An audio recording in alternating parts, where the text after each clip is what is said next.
What's going on, all you nerdy folk out there? My name is Jack, and today we're going to be taking a look at some dark, alternate versions of Spider-Man. And don't worry, when I say dark, I'm not referring to Tobey Maguire with emo bangs, shooting finger guns, and awkwardly dancing in Spider-Man 3. I'm actually talking about Spider-Man in the comics that have a much darker tone, backstory, or all-around persona compared to the friendly webhead from Earth 616 we're all familiar with. Without further ado, let's get into it. Number 10, Symbiote Spider-Man. Obviously, we have to start off this list with a classic. Introduced in 1989's What If Volume 2 Number 4, we're given a glimpse into the life of Earth 1089's Peter Parker after his suit bonded with the Venom symbiote.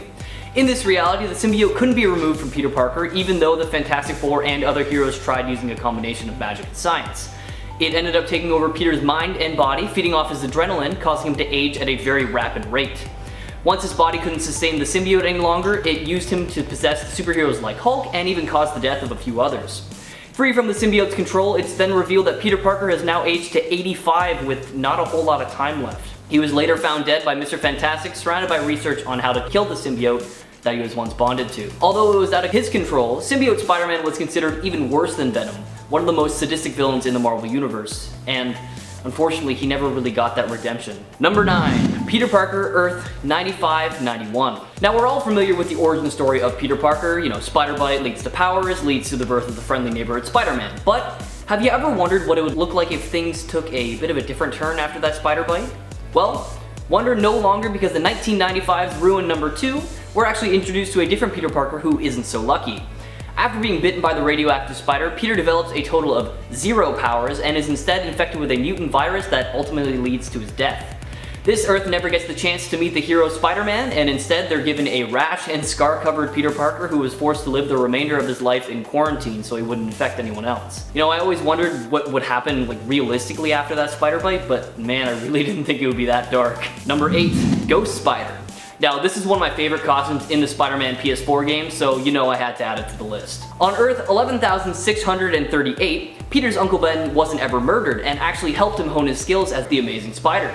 Despite this, he doesn't always use his abilities and intellect for good, and thanks to the resources from his lab, Parker Technologies, the Amazing Spider found a way to bring over other Spider-Men from different universes and absorb their powers. After bringing Earth 616 Peter Parker into his universe, the Spider is convinced by him that what he's been doing isn't heroic at all. Then, when Ben is about to absorb Earth 616 Peter's powers, we see the Spider stand in the way and instead had his powers absorbed, putting his body into a comatose state and trapping his spirit in hell. Following the Sorcerer Supreme's fight with the Infernal Hulk, we see Peter given a second chance at life after he was infused with the spirits and powers of the Repentant Damned. Now possessing powers similar to Ghost Rider along with his Spidey powers, he awakes from his coma as the Ghost Spider and uses his second chance to correct some of the mistakes he's made already. Check him out in his first appearance in 2011's Amazing Spider-Man Annual Number 38. Number 7, Superior Spider-Man. Following an insane life that deserves a read if you're not familiar with it already, Otto Octavius transplanted his mind into the body of Peter Parker, leaving Peter in his body. Still retaining Peter's memories, he was able to trick all of Peter's loved ones into thinking nothing was wrong. Otto believed that he could be a better Spider-Man and, following the death of Peter Parker, took up the role as the Superior Spider-Man, upgrading the spider suit to better fit his needs. Many battles ensued, and then it's revealed along the way that Peter's consciousness still lived on inside his body, and after the Goblin King kidnapped Anna Maria, Otto's love interest while in Peter's body, Otto begins to hesitate to save others as he has a chance to save her and doubts he can save everyone without having time to plan. Peter's consciousness pushes him to save the child who is also in danger at the same time, and Otto realizes that Peter is more deserving of the role of Spider-Man and completely erases his consciousness so that Peter can take control of his body once more and save everyone. He sacrificed himself for the girl he loved and the man he hated for the greater good, and that just goes to show you that even if you start off as a villain, you can change and become a hero. Now, there's a lot more to the story that I had to gloss over or skip, so I highly recommend you check out the story for yourself, starting with The Amazing Spider-Man number 697. Number 6, Doppelganger. The evil, pretty much mindless duplicate of Spider-Man from Earth 616, this version of Spider-Man was created by Magus during the Infinity War. Although he was killed during the Infinity War, this 6-armed Spidey clone was later revived by the Demogoblin, becoming its pet for a while. Doppelganger appears a few more times after the aftermath of the Infinity War, teaming up with Carnage, Shriek, Carrion, and the Demogoblin during the infamous Maximum Carnage killing spree, and then is later seen as part of the Spider Army to help defeat Morlun and the other Inheritors. Unfortunately for him, after many adventures, the Doppelganger was eventually captured and imprisoned in the rebuilt Ravencroft. Possessing many of the same powers as the original Spider-Man, what really sets Doppelganger apart is his raw strength. being able to lift up to 25 tons as opposed to the normal 10 that most other Spider heroes can lift. Why not check him out for yourself in Infinity War number 1. Number 5. Pestilence. In 2005's Cable and Deadpool number 15, we see Deadpool dropped in Earth 5701 while on a search for Cable, where the supervillain Apocalypse has conquered New York and then changed 4 superheroes into his horsemen, one being the Spider-Man of this world. Alongside Famine, who's the Blob, Death, who is Archangel, and an alternate Cable known as War, they all serve under Apocalypse and aim to protect him at all costs. Now known as Pestilence, this 4-armed and 4-legged version of Spider-Man is not one you want to get close to, especially when you learn about his poisonous fangs and his hunger for human bones. Check him out for yourself and let me know what you think in the comments below. Number 4. The Other. In the 2005-2006 storyline of the same title, we see Spider-Man begin a transformation to his wild side. Peter began having these strange symptoms and dreams of Uncle Ben and spiders. Thinking he might be dying, Peter threw himself more and more into his crime fighting, especially against the scientific vampire known as Morlun, as Morlun wreaked havoc by beating Spider-Man so badly that he ended up in the hospital, and also by smacking Mary Jane around. Peter got to the point where he just couldn't take it anymore and reached his limits. In 2006 Friendly Neighborhood Spider-Man number 3, we see Spider-Man pin Morlun down and kill him with a bite to the head. After what we all assume was Peter's death, we see Peter erupt from a cocoon with new powers and a newfound dedication to embracing his spider side that he refers to as the Other. Even though he embraced his dark side for a while, he does eventually come back to his senses and becomes the Friendly Neighborhood Spider-Man once more. Number 3. Patton Parnell. Definitely one of the scariest looking Spider-Men, Patton Parnell has been described as a sociopathic version of Spider-Man who made the exact opposite decisions that Peter had. Growing up with an abusive uncle, Uncle Ted, Parnell was always a bit of a weird one, as he found joy in experimenting on animals and perversely spying on his next door neighbor Sarah Jane. Like other Spider-Men, Patton was bit by a spider, however, his body's reaction to it was a little bit different. Instead of turning into a superhero, he actually gained the ability to turn into a spider-like monster and started to seek revenge on those who had treated him poorly, starting with his uncle. He eventually leads Sarah Jane to his house and reveals his new form to her, and needless to say, she was terrified and not at all impressed. And then after a bite to the neck, the next morning we see hundreds of baby spiders coming out of Sarah Jane's neck. Thankfully, Parnell doesn't stick around for too long, as just after 3 days of having his power, he is drained of all his life force by Morlun. Check out this twisted story in 2014's Edge of Spider-Verse number 4. Number 2. The Spider. Showcased in the EXILES series, we're introduced to one of the darkest Spider-Men to date. On Earth 15, Peter Parker was a sociopathic mass murderer who was sentenced to 67 consecutive life sentences and merged with the Carnage symbiote before being recruited by the Timebreakers into the Weapon X team. Using none of his powers for good, the Spider joined the other members of the team to try to conquer the Earth instead of actually helping them, finding nothing but joy in killing and torturing. It took a blast from Firestar to end his reign of terror alongside the other rebels. What makes this version of Spider-Man so terrifying is that he's one of the few Spideys who actually keeps the symbiote his entire career. With the symbiote's powers combined with Peter's evil rage, this puts the Spider at the same power level as Carnage at his strongest point, making him a truly frightening foe. Why not check him out for yourself in 2002's EXILES number 12 so you can see just how truly merciless this killer is. Number 1. Zombie Spider-Man. Now, not a whole lot is known about Earth 2149 Peter Parker's life before the zombie apocalypse, but it's presumed that it was similar to his 616 counterpart. On his search for the Necronomicon, the presumed source of the zombie infection, Peter ends up getting bit by Colonel America, who is a zombie at the time, and becomes infected. With his mind still relatively human, he hurries home to try and get his Aunt May and Mary Jane to safety. However, with the virus spreading quickly through his body, he winds up killing and eating them both. Alongside the other superpowered zombies, they ate almost all life on Earth until they ate Galactus, which granted them all the powers of the Power Cosmic, which they used to travel the universe, eating other worlds in their endless search for more food. After 40 years of eating worlds, they finally returned to Earth, still hungry to find Reed Richards' dimensional portal so they could finally continue their quest. However, Spidey noticed that his hunger was completely gone. Regaining his sense of justice, Spidey alongside some other good zombies found themselves locked in a battle with the other zombie heroes, trying their very hardest to convince them that their hunger was also gone and they could become heroes once again. Now, there is a whole lot more to the story of Spider-Man, and I could honestly talk about it for hours. This entire zombie universe is amazing. So if you're interested in hearing the rest of the Spidey's redemption story, why not let me know in the comments below and maybe we'll dedicate an entire video to it. If you want to read the story for yourself, why not check it out in Ultimate Fantastic Four number 22 and Marvel Zombies vs. Army of Darkness number 1. That'll be it for this video, guys. Do you have any other dark alternate versions of Spider-Man that you'd like us to cover? Let us know in the comments below and maybe we'll do a part 2 covering them. Don't forget to subscribe to Top 10 Nerd to stay up to date on all things nerdy, and why not ring that notification bell so you know whenever we upload a video. As always, my name is Jack, thank you so much for watching, and stay nerdy, my friends. There is already much darkness that Matthew Murdock has had to deal with in his own life, so even main continuity Daredevil of Earth 616 is pretty dark. But just because the original Daredevil hasn't had an easy go of it, battling depression, having his life ruined more than once, and his secret identity revealed, on top of many of his girlfriends being killed, doesn't mean necessarily that things can't get even worse for him. Welcome back, Nerd Squad. Today we're going to be talking about darker versions of Daredevil from alternate realities, who it seems seek to rival even the darkness that Daredevil of Earth 616 faces on a regular basis, as we count down the top 10 dark alternate versions of Daredevil. If you like exploring more grim and sometimes scarier alternate versions of your favorite comic book characters, let us know in the comments below, and feel free to suggest a different hero whose dark alternates you'd also like to see us explore. And be sure to stick around to the end of this list where I will have some bonus content coming your way. Alright, let's get counting.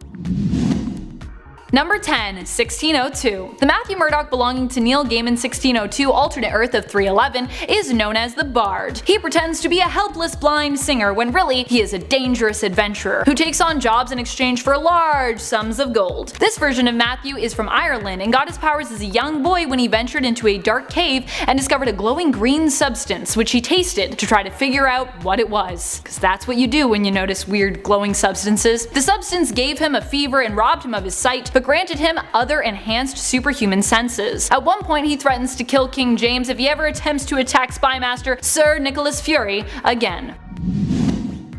Number 9, Old Man Daredevil. In the Marvel 1602 comic, one of the alternate realities that we also get to see into is the one that Captain America came from when he was sent back in time to 1599 Earth 490. It was his being sent back that created Earth 311, the alternate reality that the 1602 comics belong to. On Earth 490, Captain America stood up against the older dictator and president of the United States, Purple Man, who at the time was not just the president but also considered president for life. Other heroes tried to do so as well, but many of them were hunted down and captured, including an elderly Spider-Man and an elderly Daredevil. Both were presumed killed by President Kilgrave, while Captain America was sent back in time because Purple Man didn't even want a trace left of Cap. He wanted to avoid Captain America being made into a martyr and to have him completely forgotten instead. Number 8, Dare the Terminator. Slade Murdock is from the Amalgam Universe. She is the combination of Matt Murdock, Daredevil from Marvel, and Slade Wilson, Deathstroke from DC. She was a lawyer who struck out as a vigilante when she felt the system failed to uphold justice. Both her father and her mentor Winterstick took part in her training, and she took up the mantle Dare. Later, she was captured by the crime lord and New Gotham mayor, The Big Question, who experimented on her. It was during this time that she was blinded but gained superhuman senses. The Big Question called her a daredevil and gave her little devil-like horn implants to help her appearance match that nickname. Number 7, MCU Daredevil. The whole feel of the Netflix shows when it came to their depiction of heroes was way darker. In the Daredevil Netflix series, the show really tends to focus on the angle of Daredevil just being a normal dude. He's trained hard almost his entire life and he's a brilliant lawyer, but Matt Murdock is just a human trying to do his best to defend his own borough of New York. The only superhuman thing about him is his senses and how well he is able to see in his own way around him, despite being completely blind. In fact, his blindness is one of his strengths in the series, that and his insane willpower, which is shown through how many times Daredevil gets beaten down but always manages to get back up. Charlie Cox plays the role of Daredevil and Matt Murdock brilliantly in this darker, more gritty live-action reality. Number 6, Exiles. In the 2001 run of Exiles, we meet the Daredevil of Earth 181. We learn that this version of Matt Murdock for some reason works for Wilson Fisk as a hitman. After his adventures with the multiversal Weapon X team, Daredevil ends up being imprisoned in a crystal palace. After being freed though, he ends up back on his own Earth, where we get to see him gleefully return to working for the Kingpin, beating his target bloody in an alley. Wow, that's dark. Number 5, Undead Daredevil. This version of Daredevil comes to us from Earth 666. In this reality, everyone is undead. Here, Daredevil is part of the Undead Avengers, which is led by Brother Voodoo. He offers Captain Britain some blood of an innocent youth in the first few panels of his existence. Braddock, of course, politely refuses that offer. We don't know much about this version of Daredevil as he's only appeared in a few issues of 2010's Secret Avengers, but he looks and seems initially super dark. He himself actually seems to be some kind of demon demon or devil based on both his appearance and his behavior. Number 4. Daredevil 2099. There are actually two different versions of Daredevil 2099, one which shows up in 2099 AD Genesis. He is Eric Nelson and is believed to be related to Matthew's partner Foggy Nelson, but the other is related to someone far more sinister. In the Marvel Knights line Daredevil 2099 comic, Daredevil is actually Samuel Fisk, the grandson of Wilson Fisk, who wrestles with atoning with his family's criminal past while also being faced with inheriting that legacy as Kingpin. He uses the Daredevil persona to assuage his guilt over the source of the power that he wields as Kingpin. In this reality, Matt Murdock was also killed years ago by his nemesis Kingpin, aka Wilson Fisk. Number 3. Kingpin. In the reality of Earth 65, which is also home to Spider-Gwen, aka Ghost Spider, Matt Murdock, instead of becoming Daredevil, ends up as Wilson Fisk's right-hand man and eventually takes over his role as Kingpin when his boss gets arrested. In this reality, Stick is killed by the Hand and they end up taking in a young Matt Murdock to train in their ways, turning him into a deadly assassin. He still gets a law degree when he returns to the States, but instead of taking up arms against the criminal underworld, he ends up joining it, working for Fisk, climbing the ranks until he becomes his Kingpin's chief advisor. Matt Murdock in this reality is an enemy to Felicia Hardy and Ghost Spider.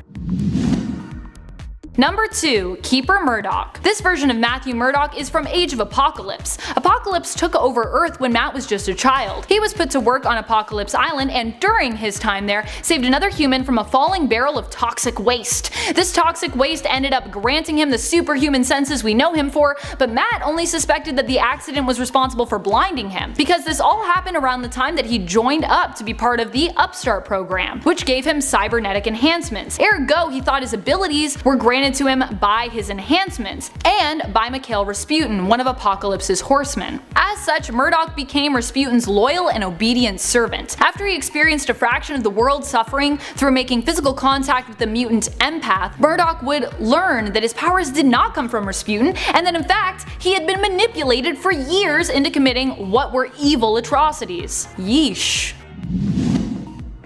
Number 1. DAREDEVIL. DAREDEVil only appeared briefly in a couple of issues. He is mentioned in exciting X-Patrol and comes to us from the Amalgam universe. DAREDEVil is known as the Man Without Life and appears to be a combination of Marvel's Daredevil, Matthew Murdock, and DC's Deadman, Boston Brand. Both their names are good old comic book alliteration. We don't know much about Daredevil, but can safely assume he'd have the combined powers of both characters. He is also known as the Man Without Life. Thank you so much for watching, Nerd Squad. Who is your favorite Daredevil alternate? Which alternate do you think is the darkest? Let us know in the comments below. And speaking of comments, it's time to turn to some comments from one of our latest videos, Top 10 Wolverine Villains You've Never Heard Of. Carl Smith comments, I'd have to agree with Sabretooth being amongst Wolverine's worst enemies, but I'd have to say that his biggest enemy would be Silver Samurai. Silver Samurai is a really good villain for Logan. I also just love reading their fights. Galaxy Eyes Garchomp postulates, you know, it's hard to believe that Wolverine is Canadian sometimes since he is so aggressive, and you hear about Canadians being kind. I'd like to think everyone everywhere, no matter their nationality, is capable of kindness, and while in Canada we definitely have some really sweet and really polite people, the idea that all Canadians say sorry all the time or that they're always nice is definitely a stereotype. It's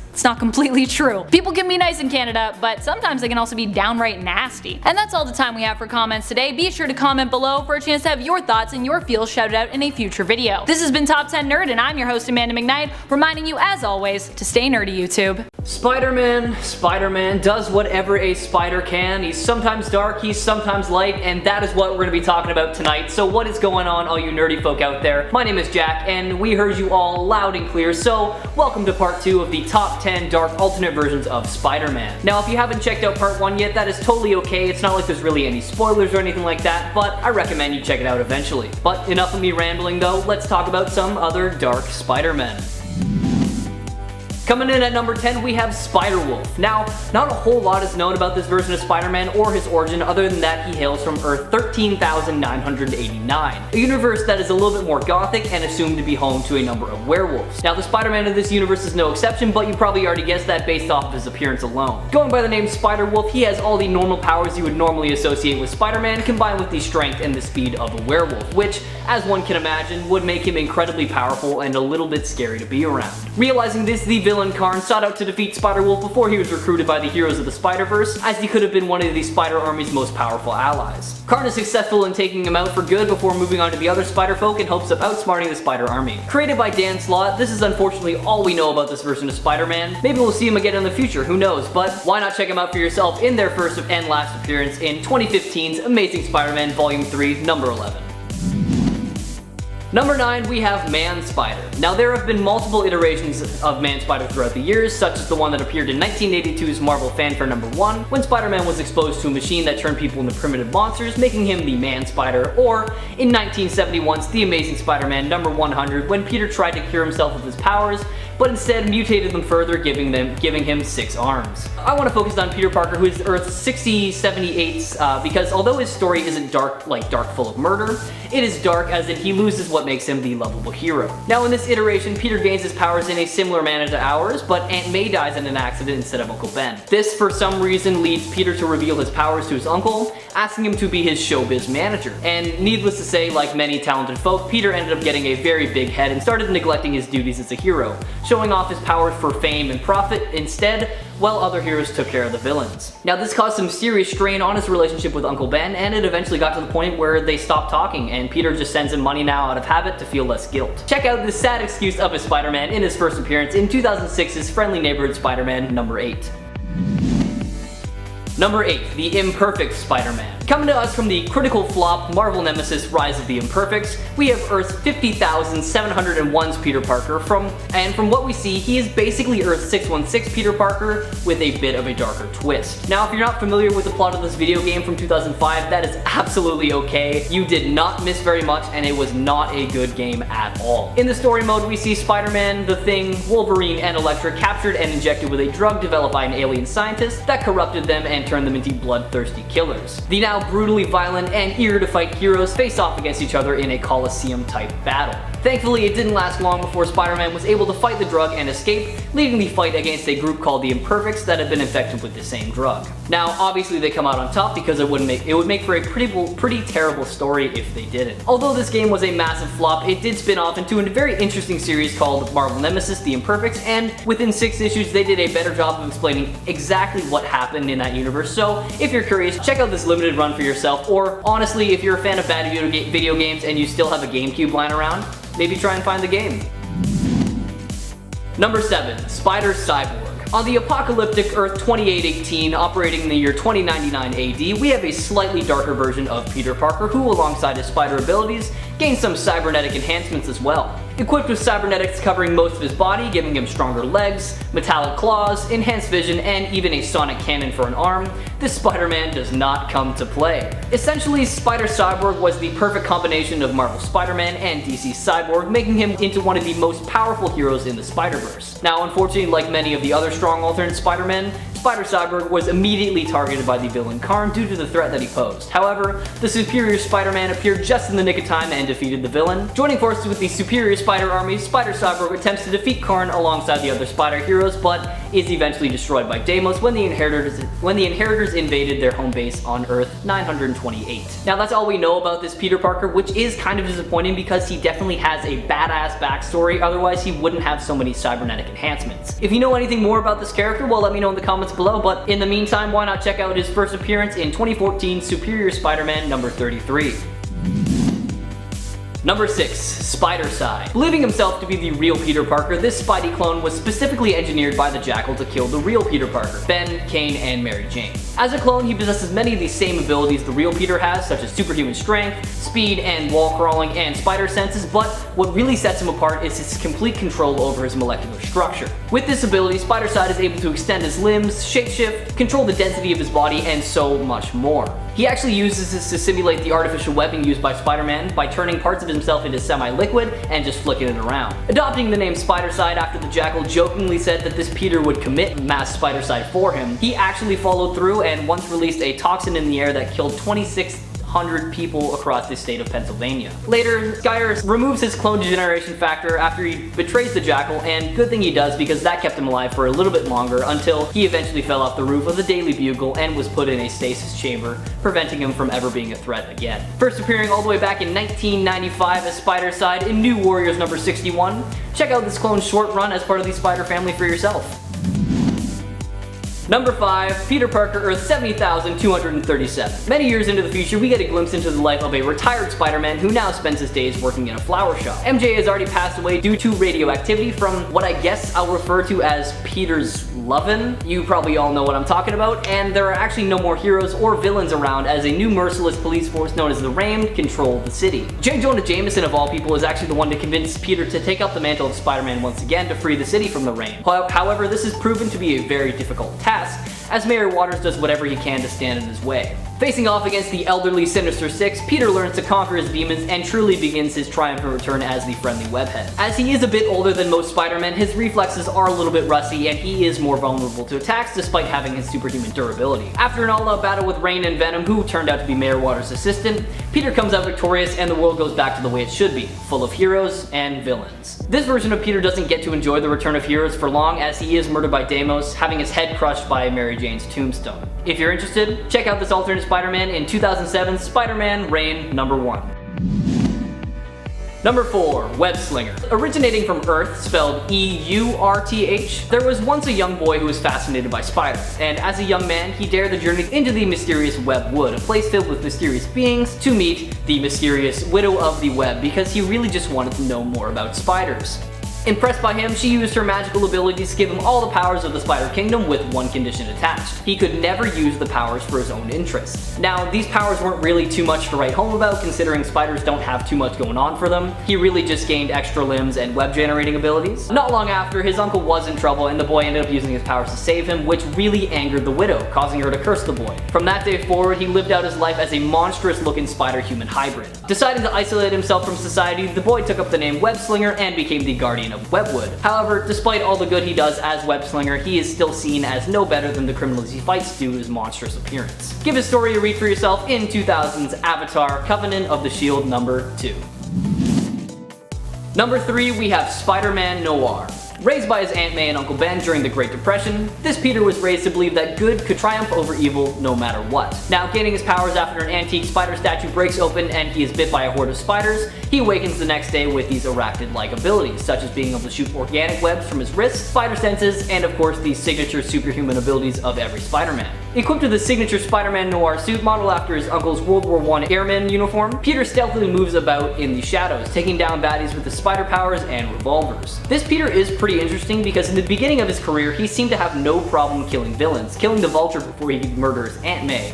But later on he seemed to grow conscious and instead relied more on his powers than on his firepower. As a member of the Superior Spider Army, we saw him stationed on Earth 928, and he was a fairly key member of the war until he was very badly injured by Bricks and Bora, and had to kind of sit the rest of it out and do whatever he could from behind the scenes. Outside of that storyline, we have seen him fight the likes of his Earth's Norman Osborn and the Chameleon, and we even got to see him in the animated movie Spider-Man Into the Spider-Verse, where he was voiced by Nicolas Cage. Now, if you're wondering why I included him on this list today since he doesn't really have a dark attitude to the world, here's why. My reasoning is because he literally grew up during the Great Depression, one of the darkest times in human history, and had to deal with some pretty dark subject matter while fighting the urge to succumb to it. So, I highly recommend you check out Spider-Man Noir for yourself in his first appearance in 2009's Spider-Man Noir number 1.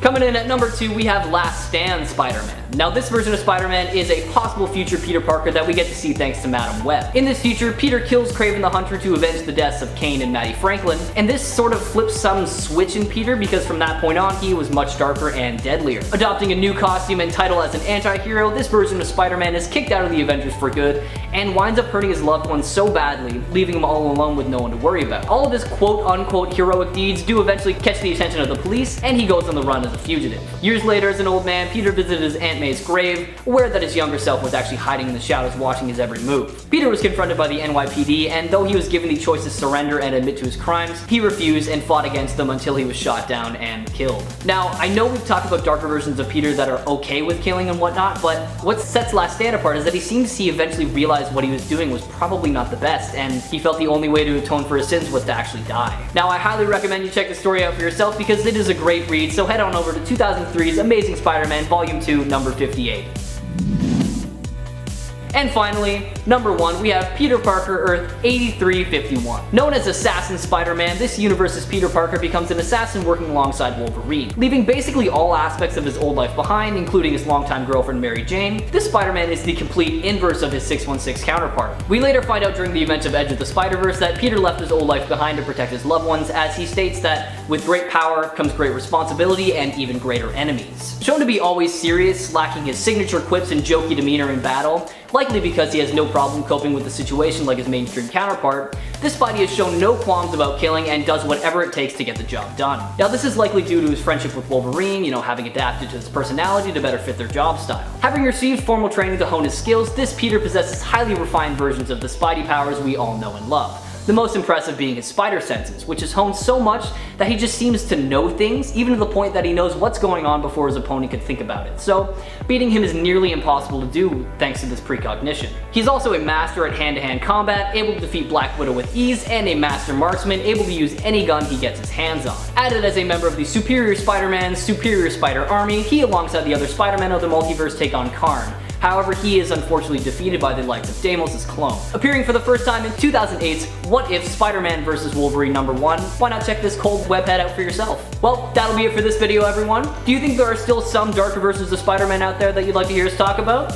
Let us know in the comments below. Maybe we'll have enough to throw together a part 3. Don't forget to subscribe to Top 10 Nerd to stay up to date on all things nerdy, and why not ring that notification bell so you know whenever we upload a video. As always, my name is Jack. Thank you so much for watching, and make sure to stay nerdy, my friends. Deadpool is one of the most popular characters that Marvel has, and it is due to this popularity that he has found himself with enough alternates to rival his frenemy Wolverine. In fact, Deadpool has so many alternates that he even was forced to take some of them down, killing some of them off in Deadpool Kills Deadpool. After all, one Wade Wilson is crazy enough in the world of Marvel, right? Welcome back, Nerd Squad. Today we're going to be taking a look at some of the more evil, more depressing, or just more insane alternates from the Marvel multiverse as we count down the top 10 dark alternate versions of Deadpool. And be sure to stick around to the end of this list where we will have some bonus content coming your way in the form of comment responses. Alright, let's get counting.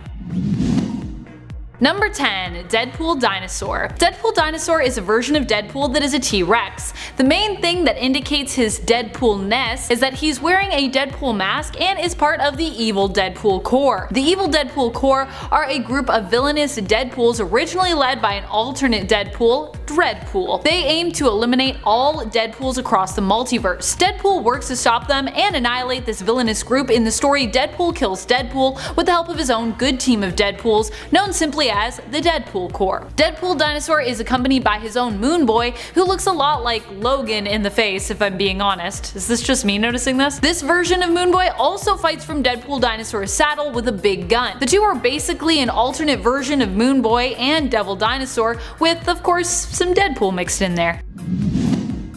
Number 9. Deadpool. This version of Deadpool is basically a combination of former evil AIM leader MODOK and Deadpool himself. One can assume he has the brilliant mind of MODOK but also has the brilliant fighting skills of Deadpool, even with his tiny, disproportionate arms. Not only does Deadpool seem to fight with swords, but he also has 2 turret firearms on his head. While MODOK stands for mental organism designed only for killing, Deadpool supposedly stands for destructive engine of assassination, despite panpygoptosis, obsessed with opponent liquidation.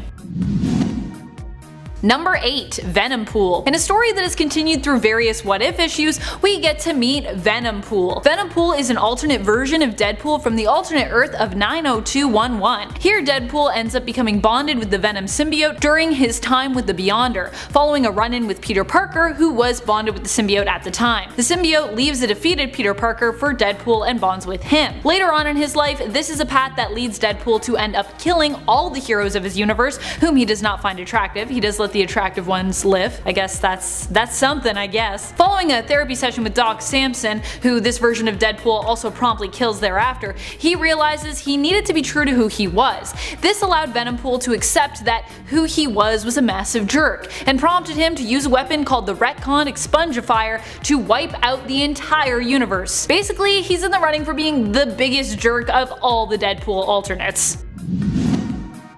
Number 7. Cesspool. We don't know that much about Cesspool. Like many of the darkest alternates of Deadpool, Cesspool was part of the evil Deadpool core. What we do know of him is that he has a terrifying appearance and mutation. He is completely covered in mouths with razor sharp teeth and uses these to try and devour his opponents. Yipes. This is like something straight out of a horror movie. Number 6. D.E.A.D.P.O.O.L. This alternate version of Deadpool was too dark for even main continuity Deadpool himself. D.E.A.D.P.O.O.L shows up just as we thought the fight was coming to a close between the Deadpool core and the evil Deadpool core. D.E.A.D.P.O.O.L is a combination of Galactus and Deadpool, and Wade wondered where in the heck the evil Deadpool core even found an alternate like this Galactus-Pool. Fortunately, despite him likely having I guess some kind of intense cosmic power, alternate Deadpool, Lady Deadpool, manages to defeat D.E.A.D.P.O.O.L using the Deadpool core ship, B. Arthur. Sadly, this was the end of B. Rest in peace, B. Number 5. WOLVERINEPOOL. What happens when you take Deadpool and Wolverine and mix them together? You get WOLVERINEPOOL. WOLVERINEPOOL comes from the alternate Earth of 1946. WOLVERINEPOOL is the ultimate Weapon X program weapon. He is a version of Wade Wilson who had adamantium bonded to his skeleton. He belonged to the evil Deadpool core and was killed during a fight with the non-evil Deadpool core. It is assumed that he of course has a healing factor, but not one strong enough to regenerate himself when reduced to just a skeleton, and likely a healing factor that was weaker than both the main continuity Wolverine and the main continuity Deadpool. Number 4. Red Tool. Red Tool is actually not from an alternate Marvel universe, but is actually from DC Comics. Oddly enough, while Marvel's Deadpool was created by Rob Liefeld and Fabian Nicieza to be a parody of DC's Deathstroke, DC then decided to themselves parody Marvel's own parody of their character, creating Red Tool, who is a parody of Deadpool. He's a parody of a parody. Still, just because we are stuck in a weird perpetuation of parody doesn't mean that Red Tool has to be a super light and fun character. Although he kind of is that too. Red Tool is dark in the fact that he only fights with tools, including power tools, making his physical conflicts also appear a lot more gruesome than his Marvel counterpart. And he doesn't have a healing factor, instead he just can't feel pain, due to having a part of his brain removed, which also makes him somehow even more disturbing of a character than Marvel's Deadpool. Pretty impressive actually. Good job, DC. Number 3. HEADPOOL. HEADPOOL is the version of Deadpool from the Marvel Zombieverse of Earth 2149. He is aptly named HEADPOOL because in the end, that is all that's left of him. A head. But a head who is still very much alive, that is, and would still very much like to eat you. This version of Deadpool was also not confined to just existing in the alternate Earth of Earth 2149. He ended up making his way to Earth 616 while he still had most of his full body actually. He ended up making his way to Earth 616 while he still had mostly his full body actually. He was thought to have been completely decimated during a fight there, but it turns out he survived, but simply had lost the rest of his body and was now just a head. Number 2. DREADPOOL. One of the darkest alternates around, DREADPOOL is the version of Deadpool who appeared in Deadpool Kills the Marvel Universe. He is from the alternate Earth of 12101, where he was driven even more insane than he already is. A therapist known as Dr. Benjamin Brighton attempted to brainwash Deadpool so he might use him for his own means. However, this failed, and instead ridded Deadpool of his standard inner voices, replacing them with a single voice. This voice in his head seemed fully aware that nothing in the Marvel Universe was actually real, and encouraged Deadpool to free everyone from this fictional prison or fictional reality by killing them all off, which Deadpool then proceeded to do. Basically, DREADPOOL is from Deadpool's darkest timeline. Number 1. Evil Deadpool. Evil Deadpool is an alternate Deadpool from the main reality of Earth 616. He is sort of a Franken version of Deadpool, who was created by the deranged and psychotic Dr. Ella Whitby. Ella Whitby accidentally helped to create him from storing bits and pieces of Deadpool's body, which had been lost throughout his life while he fought. She collected these because she was obsessed with Deadpool. She was also madly in love with Wade. Though they were stored in her fridge, they were likely part of her shrine of collectibles of Deadpool. In the end, Deadpool found these parts in her fridge and tossed them out. As they thawed in the garbage bag he disposed of them in, they came to life and rejoined together to create Evil Deadpool, a version of Deadpool that is evil and just an all-around complete jerk for the sake of being one, whose fighting skills rival the real Deadpool and who also has a backwards arm, which actually proves to be surprisingly useful in fights for him. Thank you so much for watching, Nerd Squad. Who are some of your favorite Deadpool alternates? Which alternates do you think are the darkest? Who do you love more, Deadpool or Wolverine? Let us know in the comments below. And speaking of comments, it's time to turn to some comments from one of our latest videos, Top 10 Darkest Alternate Versions of the Joker, Part 2. Sunstar comments, if they ever release the extended version of Ayer's Suicide Squad, I'd like to see all the scenes with Jared Leto that were cut. All that method acting, let's see the final product. I would also be interested in checking that out. Jared Leto might be a lot of things, but I do think he is an accomplished actor, and it could be very interesting. And with the Snyder cut of Justice League coming our way, if it does well, who knows, maybe we could see an extended cut of Suicide Squad, or maybe a recut from Ayer, who has spoken about some of his regrets when it comes to his work on that film. Trex Advent asks, what would happen if we saw these dark alternate versions of the Joker on the big screen or in TV shows? Batman Who Laughs is actually so popular, we could likely see that alternate of both Batman and the Joker, but I also feel like that would be so crazy, like a live action Batman Who Laughs. I'm not sure if the world is ready for that. Are you nerds ready for that? Spider-Man, Spidey, Webhead, Webcrawler, whatever you want to call him, we all know who he is and what he does, and we love him for it. Now, although Peter Parker has gone through some hardships in his life, there are a ton of alternate Spideys out there that have had to deal with a lot more darker things that drastically affect their character. So what is going on, all you nerdy folk out there? My name is Jack, and welcome to part 3 of dark alternate versions of Spider-Man. Now, if you haven't checked out the other 2 videos, don't worry, there aren't really any spoilers or anything like that, but I do highly recommend you check them out just to see what other versions of the friendly webhead that we've talked about already. And don't worry, I won't be mentioning Marvel Nemesis or anything like that in this video, but I think after the last one you guys have convinced me to revisit it, so don't worry. Anyways, let's get into today's list. Number 10, Spider-Man Earth 10,011. Starting off with a pretty dark one hailing from the Cancerverse. Now, what is the Cancerverse, you ask? Well, on Earth 10,011, life finally defeated death, and for some reason with such a surplus of life being fueled by the many angled ones, this caused every living thing on Earth to be corrupted and basically turned into living corpses that will do their bidding. Now, it's a really interesting story, so check it out for yourself in 2010's Realm of Kings #1, but anyways, let's get back to the Spider-Man. She is one of the grotesque creatures we see go head to head with the Cosmic Avengers when they attack Sanctuary 2. Now, we don't get to know her for very long since she is beaten to death by Ronan the Accuser shortly after her introduction, but from what we can see, I can understand why you wouldn't want her around for too long. Possessing all of the proportionate powers of a spider, such as enhanced strength, speed, stamina, and reflexes, this Spider-Man also possesses spider-like fangs, arms, and a lower half, which they bring to the table, basically making them the spider equivalent of a centaur. So yeah, I really wouldn't want that charging at me at full speed. Check her out for yourself in her first and last appearance in 2010's Thanos Imperative #4. Number 9, Webman. Now, another one-off Spidey variant with not the most clever name in my opinion, but hey, who am I to judge? Webman is basically Spider-Man's evil mirror twin introduced to us when Spider-Man entered a room through a window and started looking at his reflection in a mirror. Now, what he didn't realize is that it was actually a one-way mirror, and on the other side was Dr. Doom, who jumped at the chance to use his twin machine to create a copy of Spider-Man. With all the powers of our friendly neighborhood hero, you would assume that this evil clone would be a formidable foe. However, he was created with the opposite traits of Peter, meaning he was actually quite stupid, and was not able to complete the task given to him by Dr. Doom. Realizing this, Doom attempts to create another clone of Peter, but his twin machine is destroyed before he could complete the task, and this led to his arrest. Now, it's actually unknown where Webman ended up. He could actually still be out there somewhere, probably trying to find his way out of a wet paper bag or something, I don't know. Either way, why not check out Webman for yourself in his first and supposedly last appearance in 1977's Spidey Super Stories #25.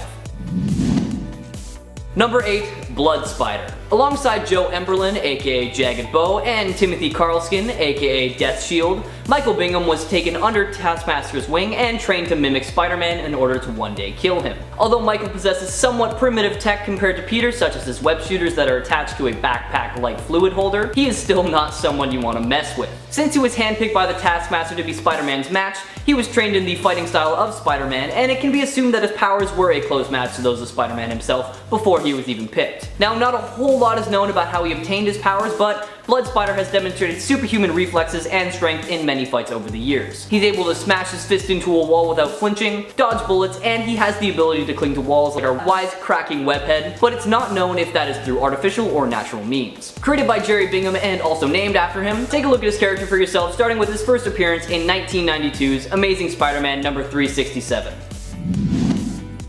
Number 7. Scarlet Spider. The Jackal's first attempt at cloning Peter Parker, Kane Parker was initially thought to be a success, but later degenerated and became mentally unstable. Discarded by the Jackal but allowed to live, Kane left and soon realized that his degeneration had actually amplified his powers and made him stronger than Peter. Able to lift up to approximately 60 tons, Kane also outclasses Peter with his super speed, stamina, and Mark of Kane, which is an ability he has that allows him to severely burn someone through skin-to-skin contact. Kane's major introduction into the Spidey world was during the Clone Saga, where he was tricked into believing the real Peter Parker was actually the clone, and he was determined to eliminate Ben Reilly, the actual clone, so his quote-unquote clone could live the life he wasn't able to have thanks to the degeneration of his body and mind. Now that's all I'm going to say about this storyline because he does have to do some pretty twisted things, and I genuinely think you guys should all read it for yourselves. Since then, Kane has toned down his evil intentions and has used his powers for good, going as far as dying during the fight with Deimos as a member of the Spider Army, but that didn't last for too long because he does eventually come back to life. Now obviously there is so much more I could talk about when it comes to this character. He is such a great one and there are so many layers to him. It was so difficult to condense it all down. So if you want to know more, let me know in the comments below and maybe we'll dedicate an entire video to Kane Parker.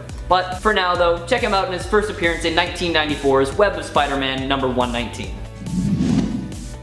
Number 6. Spider-Carnage. Just so you all know, I'm going to be talking about the Spider-Carnage that we see in 1998's Spider-Wars arc in the Spider-Man animated series. Ben Reilly, also known as Scarlet Spider, but not to be confused with Kane Parker, was a successfully cloned Spider-Man created by Miles Warren. Hating that there was a double of him out there, Ben bonded with the Carnage symbiote, creating the terrifying and powerful creature known as Spider-Carnage. With all the powers and abilities of both Spider-Man and Carnage, Ben devastated New York and intended to wipe out pretty much all of reality, but thankfully he was somewhat stopped by the Spider-Man of different realities. Traveling to another dimension to try and unfold his plan there, he gains the support of that world's Kingpin, but is eventually attacked by one of the various Spider-Men once again. Our friendly Spidey realizes, somehow, that Ben is not truly evil, he's just confused and hurt since both his Aunt May and Uncle Ben are gone. So, he enlists the help of Earth's 31,198's Uncle Ben, who is able to appeal to the Peter within and calm down the beast. This unfortunately was not enough to unbind him from the symbiote though, and Ben Reilly decided to jump into an unbalanced portal, ultimately vaporizing both him and the symbiote. Now, even though this is an older storyline from the show, I highly recommend you check it out for yourself because it still holds up, trust me. So, check out Season 5, Episode 12 and 13 of Spider-Man the Animated Series.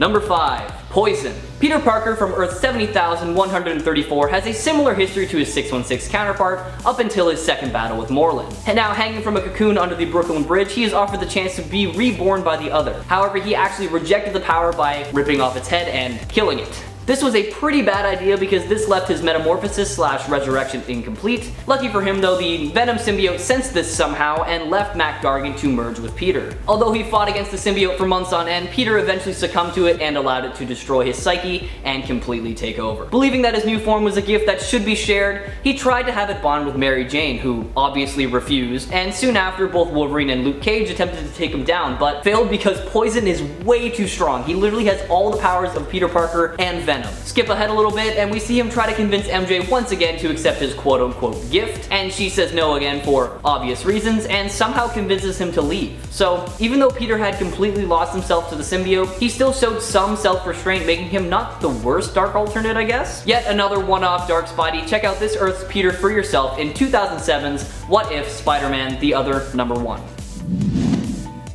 Number 4. Spiders-Man. Yep, you heard me right. Spiders-Man. Once a promising young student at Horizon University, Peter of Earth 11,580 gained his powers after he fell into a massive colony of genetically altered spiders. Assumed to be dead because it looked like the spiders completely devoured him, in reality the spiders had actually just absorbed his consciousness and started to act as a single hive mind, dubbing itself Spiders-Man. The name kind of makes sense now, right? Yeah. This Peter played a decent role in the Spider-Geddon storyline as both he and Spider-Norman are recruited into the Superior Spider Army and both decide to eventually leave the group. They end up being teleported to the Web of Life and Destiny, and while Spiders-Man is feasting on Carnes' corpse, Norman decides to destroy the web, but not before Spider-Man sends a bunch of his spiders across the multiverse to spy on all the other Spideys out there. With powers similar to Carl King, aka the Thousand, this creepy crawly alternate Spider-Man is not one that I would want to go toe to toe with. Having first appeared in 2019 Spider-Geddon number 3, why not check him out for yourself and let me know what you think of him in the comments below.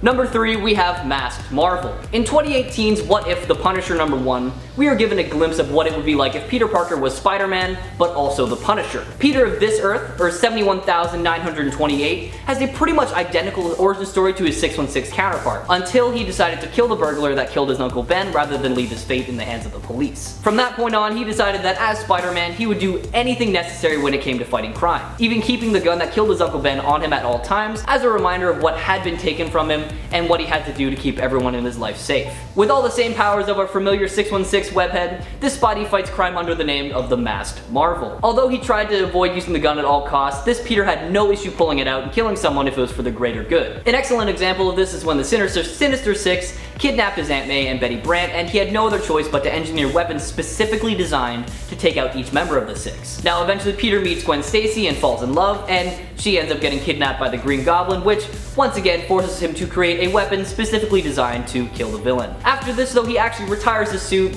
reveals his identity to Gwen, and they get married and live a very peaceful life together. Kind of a nice way to end, don't you think? Why not give his story a read for yourself and let me know what you think. Number 2, Brian Kornfield. Born and raised in New York City of Earth 616, Brian Kornfield was a huge Spider-Man fan and wanted nothing more than to get in contact with him. However, after his mother was mugged and killed, his motives changed and he wanted revenge on not only the killer, but Spider-Man for not saving her. After coming in contact with Dwarf, he was granted powers similar to Spider-Man and became Spider-X. What sets him apart from our regular old Spider-Man is that Brian is not very easy on the eyes, as he possesses 4 extra spider-like limbs coming out of his waist and upper back. And he also has razor-sharp fangs capable of tearing someone to shreds. After hunting down and killing his mother's killer, he began taking out as many criminals as possible because he truly believed he was created to bring justice to the world. Fast forward a little bit and we see Spider-X fighting his last battle against the mutant Paralyzer, who was trying to recreate Zax, and he ended up succeeding. In the fight against Zax, all the heroes present came together and defeated the giant electrical being, but the explosion actually killed both Paralyzer and Spider-X, and unfortunately, we haven't seen either of them again since. Check out Brian Kornfield for yourself in his first and last appearance as Spider-X in 1993's Midnight Suns Unlimited number 3.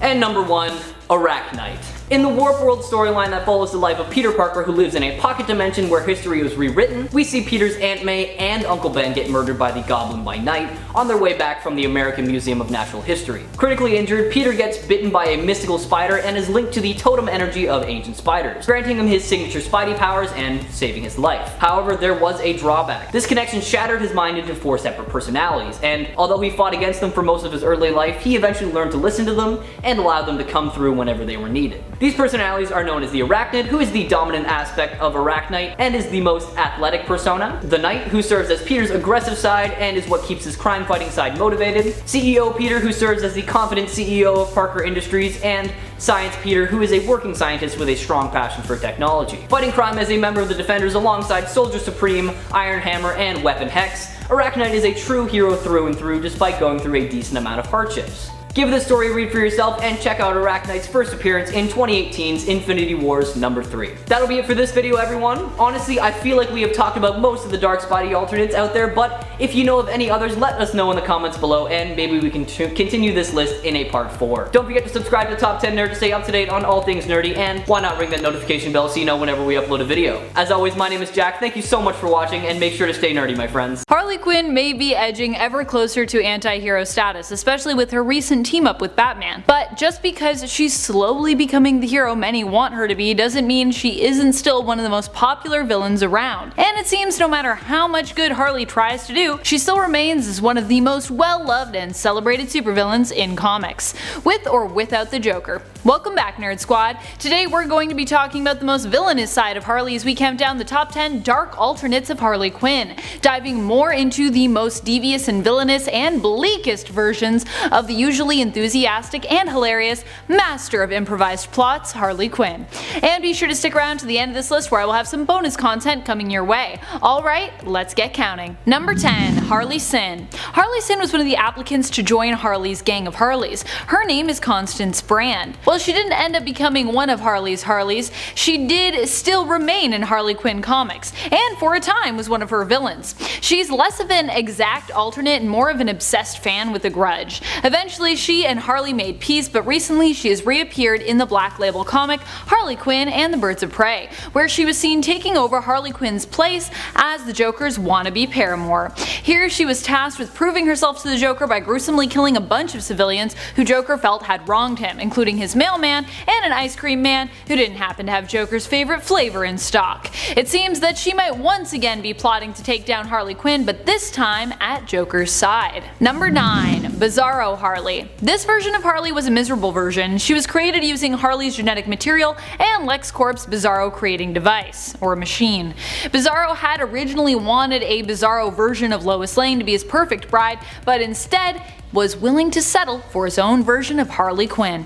Unfortunately, this version, being the opposite of Quinn, ended up being a huge stick in the mud and the exact opposite of fun. Unlike Harley, Bizarro Harley was a very serious and responsible person. Her speak was also a little weird for a Bizarro character, as well as not everything she said was fully reversed. In the end, Harley defeated her Bizarro self by putting her out of her misery and telling Bizarro Harley she was not lovable, trying to get her to prove she was by saying she was having a good time. This resulted in Bizarro Harley exploding because, you know, it's hard for Bizarros to say things like good and nice.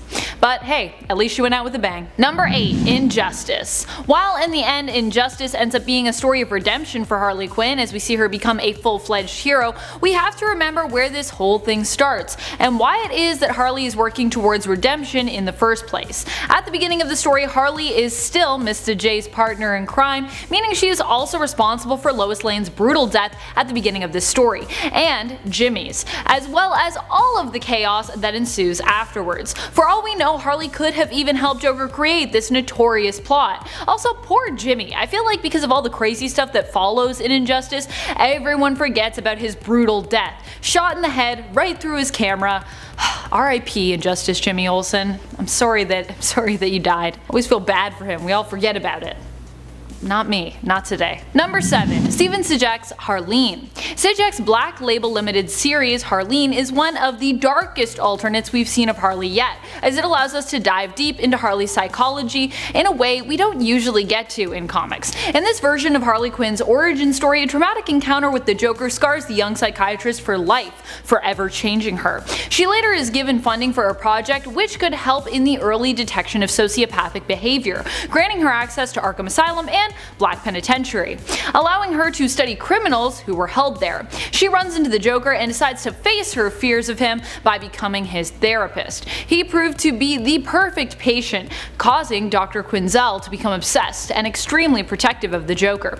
Over time, also finding she was falling in love with him, losing her sanity as she became more and more infatuated with her patient. Number 6. Arkham Games. In the Arkham video games, Harley became a psychiatrist while training under Dr. Hugo Strange, which is pretty creepy to think about. Unlike most depictions of her as a psychiatrist, she did not this time around seem to have the best of intentions when it came to her patients, but more just a twisted and messed up fascination with the criminal mind. Here it was her ineptitude as a psychiatrist that allowed her to be manipulated by the Joker, not realizing that she was out of her league in treating him, and that he was using her. Dr. Quinzel quickly became obsessed with the Joker, falling madly in love with him, and willing to do anything that he asked of her, becoming his faithful servant who he often mistreated, and seeing Batman as the real villain of the story. Number 5. HAYLEY FITZPATRICK. In Thrill Killer, Harley is instead HAYLEY FITZPATRICK, a young teenage schoolgirl who is the paramour and partner in crime of the Joker. still in this rendition. Though in this universe, her version of the Joker, Bianca Steeplechase, dies. A lot of people die actually in this alternate story, but not Hayley. She is one of the few who survives. She ends up being put in therapy following the death of the Joker, as Bruce Wayne hopes she can be saved and redeemed.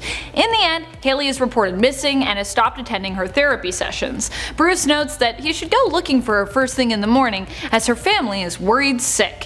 His commentary comes at us over top the images of Hayley's parents and brother all shot dead, before cutting to an exterior of their family home up in flames, where we can see Hayley dressed once again as Harley Quinn. She is holding a gun and dashing away from the burning home with a smile on her face, implying that in this universe, Harley as a teenage girl kills her own family in cold blood. Woo. Number 4. Neo Joker. In the series Batman White Knight, there are two Harleys. One is the real Harley in Quinzel, and one is an imposter, a fake if you will. The fake version of Harley apparently took over for the real Harley Quinn years ago when the Joker killed Jason Todd. That's when the real Harley left and Marianne Drews stepped in. The Joker was so preoccupied with his schemes that he never even noticed. When he found himself cured of his psychotic nature and returned to try and make amends to Harley, Marianne was the first version he ran into. Marianne herself was of course also crazy and hated that Jack Napier, formerly known as the Joker, had apologized and promised to make amends for how he had mistreated Harley in the past. This version of Harley, Drew's version, would go on to become the Neo Joker, while Jack himself attempted to become a hero. Number 3. White Knight Harley Quinn. The other Harley Quinn from this alternate universe has a much brighter story. She is reunited with the love of her life, and now both of them are able to finally be together in a healthier setting, with him being cured. She agreed to help Jack Napier, and the two are married, both promising one another to be better to each other this time around. If you never thought you'd ship these two together, the Joker and Harley Quinn, this is the story that will likely surprise you and how much you actually love their relationship as it is written here. However, this fairy tale ending does not last for Harley. Jack Napier eventually gives into the darkness and becomes the Joker once more. Harley is left alone, pregnant with his twins, which she eventually gives birth to, and attempts to raise on her own. In a new series, we'll see a continuation of her story, and this time around it's likely to be more dark. In Batman White Knight presents Harley Quinn, a new serial killer is out on the rise who seems to be connected to the Joker. The GTO and FBI turn to Harley for help with the case. To protect her children and her city, Harley agrees to help, but in order to do so, will be forced to face her dark past, while juggling motherhood and facing her romantic feelings for Bruce Wayne, aka Batman, who is currently behind bars. Will this alternate be able to look madness in the face once more and survive? We'll have to wait till October to find out. I'm really excited about the series. Hopefully it ends up happening. Please. Please let it happen. Number 2. Azzarello's Harley Quinn. This version of Harley I think is one of the darkest because she also happens to be one of the most quiet. We never get to read her words or hear her voice in the Brian Azzarello and Lee Bermejo 2008 graphic novel The Joker. Here Harley Quinn is painted as the Joker's solace, his girlfriend and partner in crime. She is mainly seen having intimate moments with the Joker and ruthlessly killing people alongside him. She takes joy in the trail of chaos, bloodshed, and violence that she and the Joker leave behind her though. The closest we get to seeing her speak is seeing her maniacal laughter. Number 1. Harlequin. In the DC animated film Justice League Gods and Monsters, Harley Quinn is known simply as Harlequin and is a serial killer who murders people, chops them up, and uses their parts to make her own version of the perfect family. Batman eventually tracks her down and she fights him with a chainsaw. In the end, however, she becomes injured by the chainsaw herself and attempts to surrender. However, this version of Batman himself is a monster. This version of Batman is the vampire and former scientist Kirk Langstrom. Instead of allowing Harley Quinn to surrender, he sinks his fangs into her neck, drinking her blood. Thank you so much for watching, Nerd Squad. Who are some of your favorite Harley Quinn alternates? Is Harley one of your favorite villains? Which Harley Quinn team up is your favorite? Let us know in the comments below. And speaking of comments, it's time to turn to some comments from one of our latest videos, Top 10 Wonder Woman Villains You've Never Heard Of. Warm Lily comments, there are so many Wonder Woman villains that are just so cool, but also are forgotten. That is very true. I feel like that happens with a lot of superheroes who have been around though as long as Wonder Woman has. She has an extensive group of villains and many of them are simply forgotten because they just appeared so long ago. Rick Ledford comments, I love history lessons and after watching this video I think you have more of a Black Widow vibe going on. I'm gonna take that as a compliment, because I love Black Widow and I cannot wait for my Black Widow cosplay, which is still pending, but soon.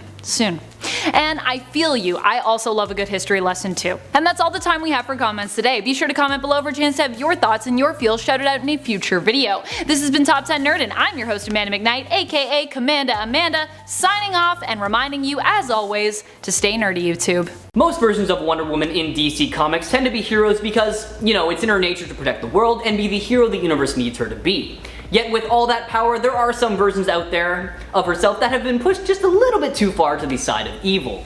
What is going on, all you nerdy folk out there? My name is Jack, and welcome back to Top 10 Nerd. Today we are going to be taking a look at the Goddess of Truth, Wonder Woman, more specifically some alternate versions of her that are either a bit darker in tone or in methods. Interested in hearing about some other dark alternate versions of your favorite characters? Well, you are in luck because Top 10 Nerd has an entire playlist dedicated to just that, so be sure to check it out right over there. Anyways, let's talk Wonder Woman, shall we? Number 10, Wonder Woman Dark Knight's Death Metal. Now, although this is technically in the main continuity, the Wonder Woman that appears in Dark Knight's Death Metal absolutely deserves a spot on this list today because she is one serious badass. Introduced to us in the first issue of Dark Knight's Death Metal, Wonder Woman alongside Swamp Thing is a guard of the demonic-looking prison that holds any villain that does not want to team up with the Batman Who Laughs. So it would kinda seem like she's working for him, but it's revealed later that is not the case when she just impales and rips the Batman Who Laughs in two with her new awesome looking weapon, the Chainsaw of Truth. Wonder Woman's whole goal in this storyline is to correct the mistakes that have been made and to set everything back on track by somehow resetting the timeline.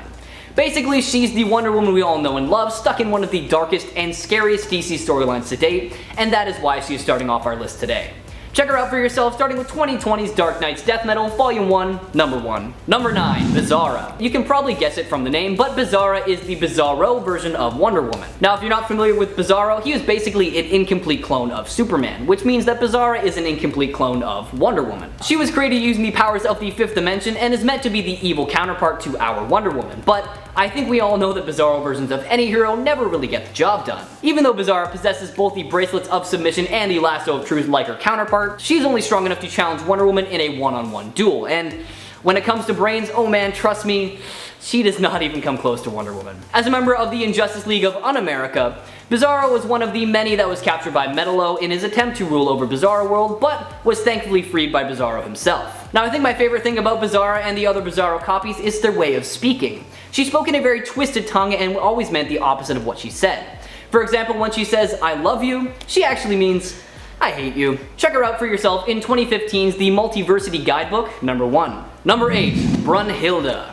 Hailing from Earth 10, a universe where many of our favorite heroes have been turned into villainous versions of themselves, comes Valkyrie Brunhilde, the Wonder Woman of this Earth that is based on Norse mythology, as opposed to, the original Greek. On Earth 10, all these superheroes we're familiar with are part of the German army and are believers of fascism, so from that you can probably assume that most of them are pure evil. Brunhilde is a member of the New Reichman alongside other dark iterations of the Justice League members, whose only real goal is to rid the world of the freedom fighters and spread their ideals across the land. The New Reichman are, however, taken down pretty much from the inside after Overman began to feel guilty about his past deeds. Honestly, put simply, Brunhilde is an evil version of Wonder Woman that can and will go to any lengths necessary to get the job done. Give her story a read for yourself, starting with her first appearance in 2015's The Multiversity Guidebook, Number 1. Number 7, Deceased Wonder Woman. Taking place in the Deceased DC universe, Deceased is a miniseries that follows the aftermath of Cyborg's body being used to carry a version of the anti-life equation that ended up turning the general population into zombies. In this miniseries, we see Wonder Woman become a member of the Unliving, which is basically DC's equivalent of zombies, whose whole purpose is to spread anti-life by either infecting or killing living things. They show very little signs of intelligence, and they still retain the ability to utilize their skill sets, powers, and technologies respectively to a surprisingly effective manner. The Infected have also shown numerous times of coming up with very elaborate strategies and tactical decisions to bypass pockets of resistance and cause as much death and destruction as possible. Our Infected Wonder Woman actually showed that she was able to form coherent and full sentences when she was interrogated by Cyborg, implying that she still has some humanity left in her. However, after being set free, she immediately decapitated Cyborg to preserve any secrets she told him. Honestly, all I have to say is Wonder Woman's strength and skills combined with the mind and body of a zombie makes for a scary hero. So check her out for yourself, starting with 2019's Deceased, number 1. Number 6, Whom God Destroys Wonder Woman. This version of Wonder Woman only showed up in a 4-issue series called Superman and Wonder Woman Who Gods Destroy. This storyline takes place in an alternate world where Europe is still under the control of the Germans, and Lois Lane actually steps up to the plate as the new Wonder Woman in order to protect those around her from the tyrannical ruling of the original Wonder Woman and Superman. Not a whole lot is known about this evil Wonder Woman other than the fact that she betrayed her home in order to obtain more power. And just like the other evil versions of her, her lack of humanity is incredibly evident as she looks down on Lois Lane's Wonder Woman for just being immortal. The story ends with Lois defeating the evil Wonder Woman, and it is revealed that the gods Zeus and Hera were actually playing a game of chess using the world as their chess pieces. And that's why everything is so messed up. Oddly enough though, the story doesn't quite end there, because once everyone is defeated, everything seems to be pretty much back to normal. Superman, Lois, and Wonder Woman all decide to live together on Superman's fortress on the moon. Check out this miniseries for yourself, starting with 1997 Superman and Wonder Woman Whom Gods Destroy, number 1. Number 5, Frank Miller's Wonder Woman. Hopefully we all know who Frank Miller is, you know, the writer of The Dark Knight Returns and Daredevil Born Again. Well, Miller also took a crack at the character that is Wonder Woman in his Batman series The Dark Knight Strikes Back. In this series, heroes like Superman, Wonder Woman, and Captain Marvel have been forced to work for the government, since their loved ones are being held hostage and are under threat. Superman is even ordered by the president, who turns out to be a computer-generated front for Lex Luthor and Brainiac, to stop Batman. It eventually gets to the point in the story where Superman, Wonder Woman, and their daughter Lara joins forces with Batman once again because they deem his plan to be the only way to get out of this whole mess. Now I'll be honest, this Wonder Woman isn't on this list today because of how dark the story is. It's mostly because this is considered to be one of the worst incarnations of Wonder Woman to date. Now she's definitely the warrior you expect from Wonder Woman, but her cold and quite frankly sexist portrayal in the comics was nothing short of distasteful. It also doesn't help that her humanity was put in question throughout the entirety of the graphic novel. If you feel like you can stomach it, check out this Wonder Woman and this whole series, starting with 2002's The Dark Knight Strikes Again, number 1. Number 4, Wonder Woman God of War. Following 2011's Flashpoint event, DC rebooted the entirety of its continuity into the New 52. In the new Wonder Woman, the story of Hippolyta creating Diana from clay is revealed to actually be a lie, and Diana is actually a child of Zeus, and the whole clay bit was a cover story intended to keep Zeus's jealous wife Hera from killing her. Sometime later during her training, Diana became the secret protege of Ares, the god of war, only to have him drop her when she refused to kill for him. Years later, after Diana learned her true origin, she found herself embroiled in the power struggles of her Olympian kin. In the course of one adventure, she had to kill Ares, which made her the new god of war, and although she fought against the role for a while, as the battle against the monstrous firstborn of Zeus heated up, she stepped right into the job. Honestly, who knows what Wonder Woman creator William Marston would have made of this, given that he wrote her as this force of peace and this nemesis of the god of war. He might be happier with the events in DC Rebirth, which implies that the whole, Diana's New 52 adventures didn't actually happen. Number 3, Superwoman. I feel like we all knew this alternate Wonder Woman was going to end up on this list today. Hailing from Earth 3, the Earth that is said to be the birthplace of evil, Superwoman is a renegade Amazon who is also taking on the identity of Lois Lane, depending on the version that we're talking about here. Depending on her origin, she is either from Paradise Island or its antimatter equivalent known as Damnation Island. While there are many versions of her out there, one thing that they all have in common is her sadistic personality and the love triangle she has with her colleagues. Equipped with a lasso of submission, a barbed and much scarier looking version of the lasso of truth that forces the captor to not only comply with the user, but also fall in love with them, which she has used a few times to her advantage, if you know what I mean. As a member of the crime syndicate, she helped imprison most of the members of the various Justice Leagues in the Firestorm Matrix and began a reign of terror over the world, eliminating any resistance in their way. Give her story a read for yourself, starting with 1964's Justice League of America number 29, or skip ahead to 2013's Justice League Volume 2, number 23. Number 2, Injustice Wonder Woman. Easily one of the most dark and evil versions of Wonder Woman out there. Not only did she see Superman's descent into evil before it ever happened, but she also actively encouraged it, practically manipulating the Man of Steel when he was at his worst for her own personal gain. Not only that, but by the events of the original Injustice video game, she had been ruling Paradise Island with an iron fist and showed absolutely no remorse. She served as Superman's right hand and took the place of Lois Lane as his new love interest. However, he clearly showed no love towards her because he was still mourning the loss of his dead wife, who he killed himself. When she is confronted by her mainstream counterpart, the mainstream Wonder Woman reprimands her for blindly following a man who does not feel as much devotion to her as she does to him. And once Wonder Woman is defeated, she is taken by her fellow Amazons to be imprisoned for her role in the regime and is later seen on Kahndaq during the events of Injustice 2 as she has been exiled. Take a look at her story for yourself, starting with 2013's Injustice Gods Among Us #1, or honestly just feel free to replay the games. And finally, #1, Flashpoint Wonder Woman. When the Flash accidentally created Flashpoint as a result of attempting to save his mother, the ripple effects changed the timeline to the worst it's ever been. You know, Batman is Thomas Wayne, Superman is in a government facility, and Wonder Woman is the monarch of the Amazons and currently at war with Atlantis, all because she killed Aquaman's wife, who knew Wonder Woman was having an affair with her husband. With all of the normal powers and accessories that make Wonder Woman a formidable foe, this iteration of Wonder Woman seems to lack the empathy that prevents Diana from absolutely losing it and killing everyone. As the war went on, Aquaman and Wonder Woman forged an alliance to take down a mutual enemy, Batman. As both monarchs send their troops to Batman's lair, the world is erased, killing every single inhabitant. Absolutely cruel and bloodthirsty, this Wonder Woman has something that she shares with her Injustice counterpart: her lack of love, and above all, her sickening lack of humanity. Now, I love the Flashpoint timeline with all of my heart, so why not check it and her out for yourself, starting with 2011's Flashpoint Volume 2, #1. That'll be it for this video, everyone. If you've got any other Dark Wonder Woman in mind, let us know in the comments below, and honestly, maybe we'll continue this with a part 2. Once again, if you like hearing us talk about dark alternate versions of your favorite heroes, head on over to the Top 10 Nerd Dark Alternate Versions playlist to get your fill. If you haven't already, subscribe to Top 10 Nerd to stay up to date on all things nerdy, and while you're at it, why not ring that notification bell so you know whenever we upload a video. As always, my name is Jack, thank you guys so much for watching, and make sure to stay nerdy, my friends. A man with metal bones should have more sense than to break into my house. What about my house?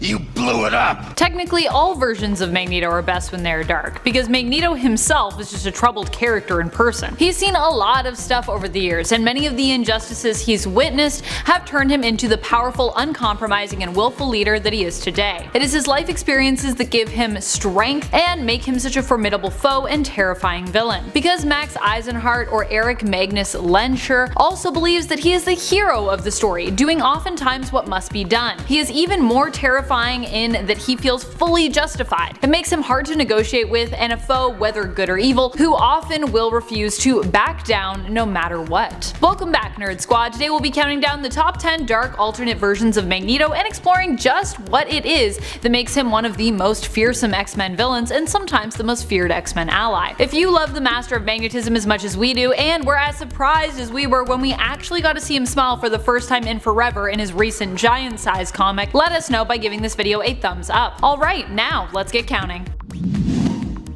Number 10. Chief Magnus. In the Noiriverse, the reality of Earth 90214, Eric Magnus is one of the worst kind of villains, and he doesn't even have any powers here. Much like how Spider-Man has a noir version of that comic, so does the X-Men. In the comic series X-Men Noir, we meet Chief of the NYPD Detectives, Eric Magnus, a crooked cop who aims to protect his family through using his power to control the criminal world, creating his own underworld society known as the Brotherhood. He attempts to encourage Charles Xavier to partner with him.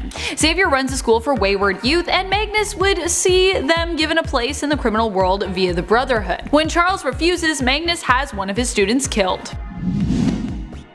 Number 9. Grand Inquisitor Enrique. Obviously, we have to talk about the dark alternate reality that is Neil Gaiman's 1602. Here, Magneto is known as Enrique, who was a young Jewish boy in Venice who was separated from his family and baptized by a priest and raised by the Catholic Church, forbidden from ever returning to his family again. He would go on to become the Grand Inquisitor, responsible for searching out, hunting down, and eliminating the witch breed, which in 1602 speak is another word for mutant. Enrique was forced to burn alive witch breed with visible mutations at the stake, despite being one himself, and really wanting to not do that. Number 8. Earth X. On the alternate reality of Earth 9997, which comes to us from the Earth X series, Magneto ends up as Toad's slave after being originally proclaimed a hero. In this reality, Magneto defeats all the Sentinels and rules in the newly formed Sentinel City thereafter. He invites Toad to join him, but Toad secretly resents Magneto for all the years of mistreatment he has suffered while under his leadership. When the vibranium levels in the Earth change, however, Magneto finds his powers have altered. In fact, Toad seems to have inherited his powerful magnetic abilities somehow due to this change, and Magneto is left depowered. Toad then enslaves Magneto for a time, and Magneto is forced to become Toad's jester. Both funny and dark. It's funny dark. Dark humor. Number 7. The Chaos Engine Trilogy. The Chaos Engine Trilogy is an X-Men novel that is a collection of 3 stories which explore alternate realities where 3 iconic Marvel villains use the Cosmic Cube in order to manipulate the world, finalizing their plans for world domination and shaping the world in their own image. Magneto himself is one of those iconic villains and is featured in the 2nd book. The X-Men must fight to stop Magneto from enacting a plan which would result in worldwide mass murder, allowing Magneto to finally assert his dominance over the humans who have long toiled to oppress mutant kind. Of course, this is the sort of thing Magneto is usually plotting as a villain, but this time around he has the power of the Cosmic Cube to back him up, making this version of him even more frightening. Number 6. Age of Apocalypse. While the alternate version of Magneto in AOA got a few nice moments in this reality, he also had some pretty dark ones. In AOA, Magneto leads the X-Men, as Charles Xavier is killed when he sacrifices himself to protect Eric. Magneto and his X-Men are forced to face Apocalypse, who rules as a powerful tyrant, eliminating the weak and experimenting on others to create the strongest version of mutant. Magneto loses both of his children, Scarlet Witch and Quicksilver, in battle in this reality, and also ends up locking himself up in prison after Apocalypse is defeated due to it being revealed that he withheld information from the rest of the X-Men and the new mutant branch of government. However, this is also the reality where he finds love with fellow mutant Rogue. The two of them even have a child together. In the end, however, both he and Rogue are brutally murdered by the AOA version of Logan, Weapon X, who later betrays the X-Men by becoming the new Apocalypse. Number 5. Big Town. During a Fantastic Four What If miniseries entitled Big Town, Magneto appears as one of the villains teamed up to take down enemy Reed Richards. The crazy thing about this story and this alternate Magneto of Earth 110 is that he doesn't attempt to take out Mr. Fantastic alone. He is joined by Hulk, Namor, Doctor Doom, Ultron, of course his own Brotherhood of Mutants, which this time around includes Storm and Wolverine surprisingly, and Red Skull. Yep, Magneto has been established as a Holocaust survivor, which granted could not be true in this alternate reality, we don't fully know, but we can likely assume that he is, as it's not singled out as being a difference. Alternate reality stories tend to enjoy flaunting any differences, as that's, kind of what they're all about. So yeah, Magneto, a Jewish World War II survivor, a Holocaust survivor, and Red Skull, an established German World War II soldier, team up to take out Reed Richards in this story, which is admittedly pretty dark, because that's not a thing you'd think Magneto would do normally. Number 4. X-Sentinels. One of the stories in X-Men Millennial Visions tells us of how over time, as the X-Men and other mutants like Magneto aged, they slowly transitioned to become cyborgs, until they were just full-on robots, with their consciousness just downloaded into their cyber bodies. As time went on, their mental faculties began to break down due to the overload of information over time, basically causing their brains to kind of short circuit. All they could remember clearly was their mission to protect mutant kind. Clinging on to this last principle, the cyborg mutants become X-Sentinels, who instead of hunting down mutants, would hunt down and exterminate humans. So in a way, they became their own worst enemy. Number 3. X-Men films. What we know of Eric's past in the X-Men films is enough to convince you just how dark of a character and story he saw there. Eric was Jewish and living in Germany with his family during World War II. As a young boy, his powers started to manifest, but not strong or soon enough to save his family from being put into concentration camps. He was studied by a doctor who was allied with the Germans, a man we'd come to know as the famous Sebastian Shaw. And when Eric could not perform one of the tests that Shaw gave him, Shaw murdered his mother in front of him, hoping that the rage would help to unlock the full potential of Eric's powers. This is also the reality where much later on Eric would settle down and start a family. Eric was married and he and his wife had a daughter together, following his adventures in the film Days of Future Past. Unfortunately, after coworkers discovered that Eric is actually Magneto, witnessing his powers, he ends up being apprehended by the Polish authorities, who accidentally kill his family when his daughter's mutant powers begin to manifest. Yikes. Poor Magneto. Number 2. Days of Future Past, but the comic book version. Magneto from the alternate reality of Earth 811 has a pretty bleak life after the Sentinels take over the country. At first free from the mutant concentration camps, Magneto is aiming to find his daughter Scarlet Witch, who has gone missing. When Wolverine, Jubilee, and Magneto do find her, they discover she's being held prisoner and used as a weapon by the Hellfire Club. They free her, but she ends up dying anyways, and during the fight, the bones in Magneto's legs are completely shattered, leaving him unable to walk. When finally captured by the Sentinels and placed in a mutant concentration camp, which you think would be hard enough for the poor man, he ends up sacrificing his life to help the X-Men and Franklin Richards escape so they can hopefully follow through with their plan to alter reality and avoid this whole apocalyptic fate.